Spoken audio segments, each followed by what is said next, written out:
안녕하세요. 편의점 24시 피터입니다. 편의점을 운영하려면 근무자가 필요합니다. 혼자서 24시간 또는 18시간, 19시간을 모두 근무하지는 못하기 때문입니다. 편의점을 운영하다 보면 정말 많은 알바들을 만나게 됩니다. 그래서 준비했습니다. 이번 주제는 편의점 운영 9년차 점주가 알려드리는 편의점 알바생 유형입니다. 바로 시작하겠습니다. 첫 번째, 내 맘대로 근무형. 편의점 근무는 획일적인 시스템이 적용됩니다. 해당 근무 시간에 상품이 입고되면 상품을 검수하고 진열합니다. 해당 상품이 판매가 되어 매대가 비어 있으면 보충 진열을 합니다. 정해진 폐기 시간에 폐기 상품을 점검하여 상품을 빼고 폐기를 찍습니다. 바닥을 쓸고 닦고 점포 외부 및 매대 청소를 합니다. 점포별로 조금 다른 것은 점포의 평수에 따라 상품의 진열 방식이 다를 수 있고 점포마다 점주의 특성에 따라 운영 방식에 약간의 차이는 있을 수 있습니다. 하지만 기본적인 편의점 업무 시스템은 동일하게 적용됩니다. 알바를 채용하게 되면 초보든 경력자든 교육을 진행하고 근무에 투입하게 됩니다. 초보든 경력자든 점포별로 조금씩 차이점이 있기 때문에 점주가 교육하거나 알려준 대로 근무를 해야 합니다. 그런데 내 맘대로 근무하는 근무자들이 간혹 있습니다. 모든 근무자가 동일하게 해야 근무 교대를 하더라도 업무가 유지되는데 한 사람만 내 맘대로 근무해버리면 다음 교대자는 안 해도 될 일을 두 번 하게 됩니다. 물론 우리 점포가 처음이라 적응할 시간이 필요하기도 하고 잊어버릴 수도 있기에 이해는 합니다. 그래서 이렇게 해달라고 말을 해도 계속 자기 맘대로 근무하는 알바가 있습니다. 도대체 왜 그러는 걸까요? 자기 주관이 뚜렷해서 그러는 걸까요? 이런 유형은 특히 나이가 많은 연령일수록 더 많습니다. 나이가 있으니 자기만의 고집이 있어서 그런 건지는 모르겠지만 한 사람 때문에 점주를 비롯한 다른 근무자들이 힘들어지게 됩니다. 그래서 3번 이상 반복해서 피드백을 줬는데도 안 고쳐진다면 작별을 고하고 다른 근무자를 찾게 됩니다. 두 번째, 무단 결근, 무단 퇴사형. 면접을 볼 때 항상 강조하는 내용이 무단 결근이나 무단 퇴사입니다. 일을 하다 보면 그만두고 싶을 수도 있습니다. 그러면 미리 퇴사한다고 말을 하고 한 달에서 최소 2주간의 시간을 줘야 합니다. 새로운 근무자를 구해야 하기 때문입니다. 알바든 직장이든 똑같이 적용됩니다. 본인이 그만두더라도 본인을 대신할 사람을 구하는 시간을 주는 건 기본입니다. 퇴사의 이유는 많습니다. 점주가 마음에 안 들거나 더 좋은 일자리를 구했다거나 그냥 놀고 싶어서일 수도 있습니다. 하지만 그만두더라도 책임감을 가지고 행동을 해줬으면 하는 개인적인 바람입니다. 무단 결근을 하면 바로 무단 퇴사로 이어진다고 보면 됩니다. 면접 볼 때는 정말 열심히 할 거고 그런 일은 절대 없을 거다라고 누구나 똑같이 말은 합니다. 하지만 무단 결근과 무단 퇴사자들이 생각보다 많습니다. 이런 알바들을 자주 접하다 보면 점주의 멘탈이 흔들리는 경우도 있습니다. 이런 인사 관리가 힘들어서 편의점을 접은 점주도 있다고 할 정도입니다. 제가 겪어본 이런 유형의 알바들을 말씀드려 보겠습니다. 이틀 일하고 3일째 무단 결근 후 그대로 무단 퇴사한 알바가 있습니다. 문자와 전화를 여러 번 해도 그냥 연락 두절입니다. 그리고 일주일 후 전화가 옵니다. 그것도 본인이 아니고 남자친구가 전화가 오더군요. 자기 여자친구 이틀 일한 거 돈 언제 주냐고 말이죠. 갑자기 말도 없이 무단 결근과 무단 퇴사를 하는 바람에 4일 넘게 근무자가 구해지기 전까지 4시간을 근무한 경험이 있습니다. 물론 새벽에 2시간에서 3시간 쪽잠을 자긴 했습니다만 완전 폐인 생활을 했었습니다. 또 다른 알바는 지각을 한 번 하긴 했지만 한 달간 일을 나름대로 열심히 잘 하던 친구였습니다. 근무교대 2시간 30분 전에 남자친구한테 문자가 옵니다. 개인적인 일이 생겨서 여자친구가 오늘 출근 못한다고 말이죠. 병원에 입원해 있거나 정말 연락할 수 없는 상황은 생각보다 많지 않다고 생각하는데 직접 연락하지 않고 남자친구가 전화도 아니고 문자로 연락을 한다는 것은 좀 아니지 않나요? 다행히 대타가 구해져서 제가 근무하지는 않았지만 아찔한 상황이었습니다. 대타를 못 구했으면 20시간을 제가 근무해야 했기 때문입니다. 또 다른 알바는 제가 고향에서 로드샵 점포를 운영 중에 1년 후 24시 미영업으로 전환했었는데요. 그때 단기 알바로 일주일 정도 근무하던 친구였습니다. 새벽 1시에 문을 닫고 오전 6시에 점포 문을 열던 때였는데요. 이 친구가 새벽 1시에 문을 닫고 퇴근하고 제가 오전에 출근해서 문을 문을 여는 근무였습니다. 3일 일하고 다음날부터 연락 없이 무단 결근과 동시에 무단 퇴사로 이어졌는데요. 새벽에 문을 닫고 물건 입고 때문에 점포 열쇠를 정해진 곳에 두고 퇴근을 해야 하는데 열쇠를 가지고 가버린 겁니다. 배송기사가 열쇠가 없다고 전화가 와서 제가 새벽에 자다 일어나서 점포를 나가서 열었습니다. 다른 알바를 구하기 전까지 또 제가 19시간을 혼자 근무했습니다. 나중에 통화가 돼서 열쇠를 가지고 오랬더니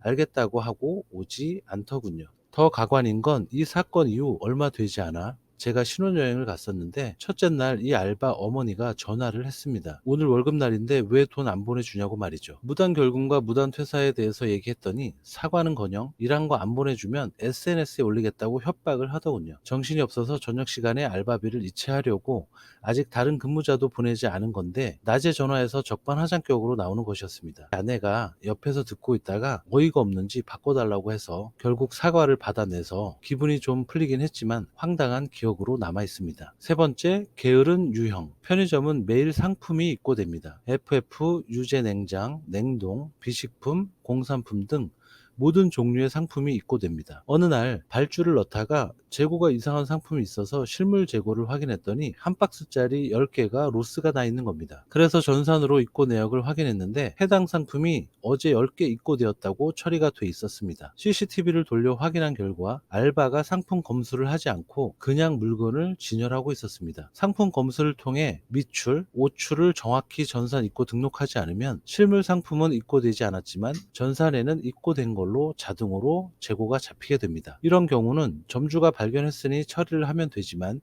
발견하지 못하고 4개월에 한 번 하는 재고 조사 시에 발견될 경우 모두 점주가 원가로 로스 비용을 물어내야 합니다. 그리고 게으른 근무자는 보충 진열도 하지 않으며 하더라도 선입선출도 하지 않습니다. 청소도 하지 않고 카운터만 지키고 있는 경우도 있습니다. 도난 사건으로 경찰이 CCTV 자료 요청을 해서 보여주다가 카운터만 지키고 있는 근무자를 발견하게 됐습니다. 뭔가 이상하다 싶어서 그 근무자의 근무 시간을 확인했더니 출근해서 퇴근까지 카운터에서 계산만 하고 있었습니다. 손님이 많아서 카운터에만 있었으면 이해라도 하는데 아무 일도 안 하고 카운터에 앉아 있다가 손님이 오면 계산만 하다가 퇴근하더라고요. 새로 뽑았지만 경력자이기도 하고 믿으라고 해서 정말 믿었는데 뒤통수를 당한 것 같았습니다. 본인 시간에 해당 업무는 모두 해야 한다고 주의를 주고 그 뒤에는 잘하는 것 같아서 다행이긴 했습니다. 네 번째, 너무 성실한 유형. 정말 이런 유형은 생각보다 찾아보기가 힘들긴 하지만 있기는 있습니다. 항상 근무 시간보다 15분 정도 일찍 출근하고 해당 업무를 철저하게 합니다. 청소, 보충 진열, 상품 검수 및 진열, 가격표 부착, 페이스업 등 정말 교대하고 나면 할 게 없을 정도로 완벽하게 하는 알바가 있었습니다. 성격 자체가 깔끔하거나 완벽형을 추구하는 사람이 아닐까 생각합니다. 이런 근무자와 교대하는 근무자는 정말 행운아가 아닐까 생각해 봅니다. 시키는 일뿐 아니라 안 시킨 일도 알아서 척척 잘합니다. 이런 성실한 유형의 근무자는 찾아보기 힘들지만 저는 생각보다 많이 만났습니다. 면접 시 면접자를 잘 파악했기 때문에 가능했던 일이 아닐까요? 이런 성실한 유형의 근무자를 보는 눈을 키워야 편의점 운영에 있어서 조금은 덜 힘들지 않을까 생각합니다. 이런 유형의 알바는 너무 고마워서 뭐라도 더 해주고 싶게 만들기 때문에 음료수라도 하나 더 챙겨주게 됩니다. 하지만 간혹 너무 성실하기는 한데 업무에 있어서 2% 부족한 알바도 있기는 합니다. 1번의 유형이 약간 섞여 있다고 보면 되는데 하지 말라고 한 것을 자꾸 잊어버리고 본인이 하고 싶은 대로 물건을 채워 넣는 경우가 있습니다. 그럴 때는 피드백을 통해서 고칠 수 있으니 성실하지 않은데 그냥 내 맘대로 근무하는 유형과는 차이가 있습니다. 다섯 번째, 편의점이 내 안방 유형.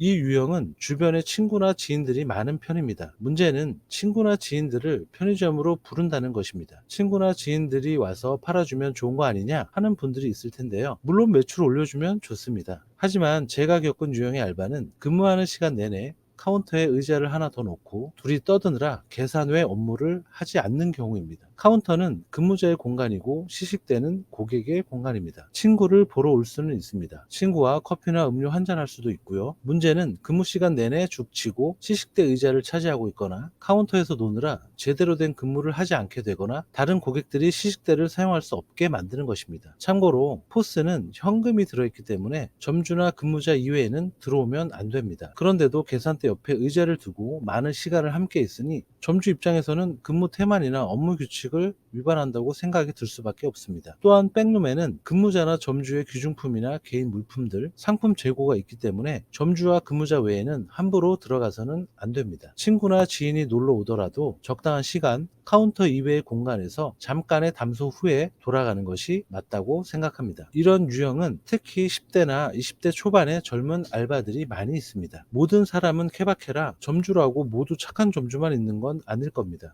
아니면 상대적으로 상황에 따라 어떤 알바에게는 착한 점주로, 어떤 알바에게는 나쁜 점주로 보일지도 모릅니다. 그렇다고 무단 결근이나 무단 퇴사로 복수하는 것은 결국 똑같은 사람이 될 뿐입니다. 권리를 주장하려면 최소한 본인의 의무를 다해야 떳떳하지 않을까요? 이 밖에도 많은 유형들이 있겠지만 거의 비슷하지 않을까 생각합니다. 또 다른 유형이 있거나 더 황당한 경험을 하신 점주님들 있으시면 댓글로 알려주세요. 영상이 즐거웠다면 구독, 좋아요, 알림 설정 부탁드리고요. 시청해주셔서 감사합니다. 피터였습니다.